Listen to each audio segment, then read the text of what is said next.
आता बातमी क्रिकेटच्या मैदानातनं। टीम इंडियाने दक्षिण आफ्रिकेविरुद्धची गुवाहाटी कसोटी तब्बल 408 धावांनी गमावली आहे।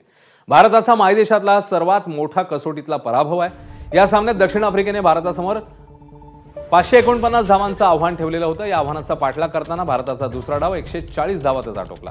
रवींद्र जडेजाच्या 54 धावांच्या खेळीचा अपवाद वगळता एकही फलंदाजाला खेळपट्टीवर तग धरता आला नाही। दक्षिण आफ्रिकेच्या सायमन हार्मरने दुसऱ्या डावात 6 फलंदाजांना माघारी धाडत दक्षिण आफ्रिकेच्या विजयात मोलाचा वाटा उचलला। या विजयासह दक्षिण आफ्रिकेने या मालिकेत 2-0 असं वर्चस्व मिळवलं।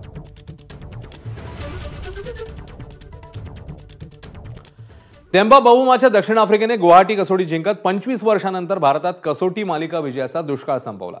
कोलकाता कसोटी वाटवाट गुवाहाटीतही दक्षिण आफ्रिकेने भारताला धूळ चारली आणि मालिका 2-0 ने खिशात घातली। 2000 मध्ये दक्षिण आफ्रिकेने भारतात मालिका जिंकली होती, त्यानंतर तब्बल 25 वर्षांनी असा पराक्रम त्यांनी गाजवलाय। महत्त्वाचं म्हणजे कर्णधार तेंबा बहुमाच्या नेतृत्वात दक्षिण आफ्रिकेने कसोटीत आपली विजयी घोडदौड कायम ठेवली आहे। बहुमाच्याच नेतृत्वाखाली दक्षिण आफ्रिकेने आतापर्यंत 12 कसोटी सामन्यांपैकी 11 सामने जिंकले असून एक सामना अनिर्णित राखलाय।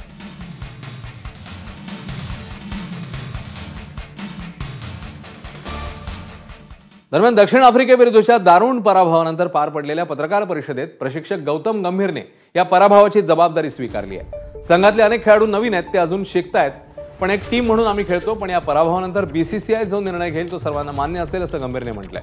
मात्र यावेळी आपल्यावर होत असलेल्या टीकेवरही त्यांनी उत्तर दिलंय।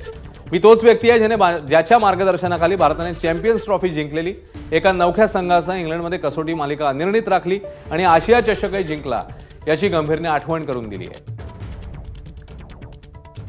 Up to BCCI to decide. I've said it during my first press conference when I took over as the head coach. Indian cricket is important, I'm not important. And I sit here, say exactly the same thing. And yes, people can keep forgetting about it. I'm the same guy who got results in England as well with a young team, and I'm sure you guys will forget very soon because a lot of people keep talking about New Zealand. And I'm the same guy who won Champions Trophy and Asia Cup as well.